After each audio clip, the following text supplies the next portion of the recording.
Hello everyone, thank you for commenting and downloading the video. So today we're going to be talking about how to automate on Paraview. We will do a very short script that what it does is produces images of this, the scalar views on the surface of a profile. So you will need to download Paraview 5.12.1, which is the version that we're using at the moment. You can download it directly from Kitware.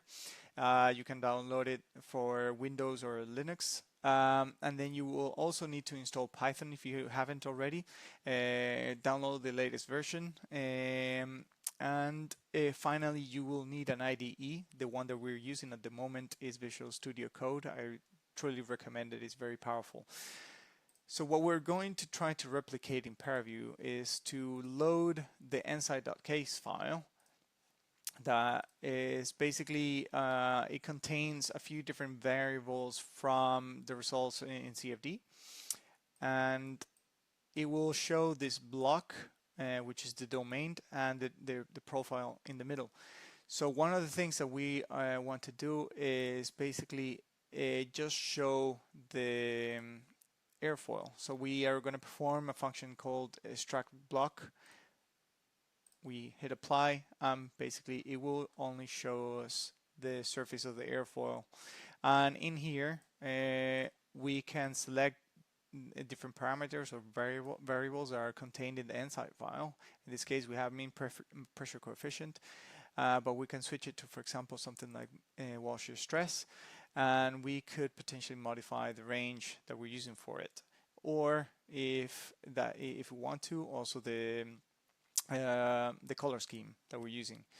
So this is what we're going to be doing on the script, but just to show you some of the things that we can do with Paraview, we could do a slice of the volume, in this case in X at 0.25, just behind.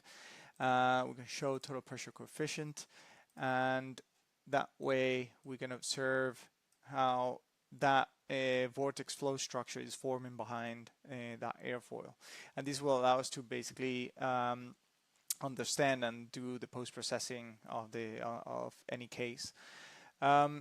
Something very powerful from Paraview is that you can come here to Tools, Start Trace, and anything that you do on the screen, it will record, and that way you can use it for your script. So for example, if we don't like that view, we want to look at it from the bottom, we center it in position, and then we stop the trace, and we get the camera placement for that we can use for the script. So here in the script we have the main file. The only thing that you need to change here for the moment is the location of the directory that has all the information, and then you can potentially change the .case name if you need to.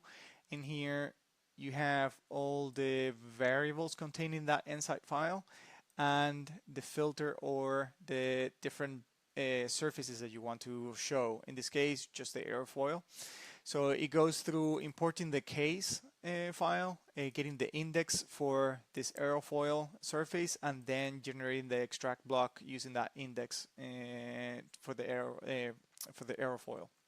And then in the scalar images function, it goes through a few parameters in Paraview to generate that image, and through different views to generate a few different pictures.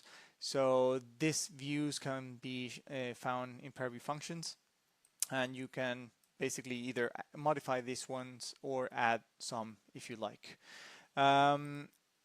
In order to run it, you have your the directory that has all the files. Inside automation, you will find the scripts. Inside, you will find the .case files and insight files, and you will see this .bat file that you can run it, and it will run the script. You may have to modify the contents of the .bat file so that it shows the correct location of your Python executable and your run.py file.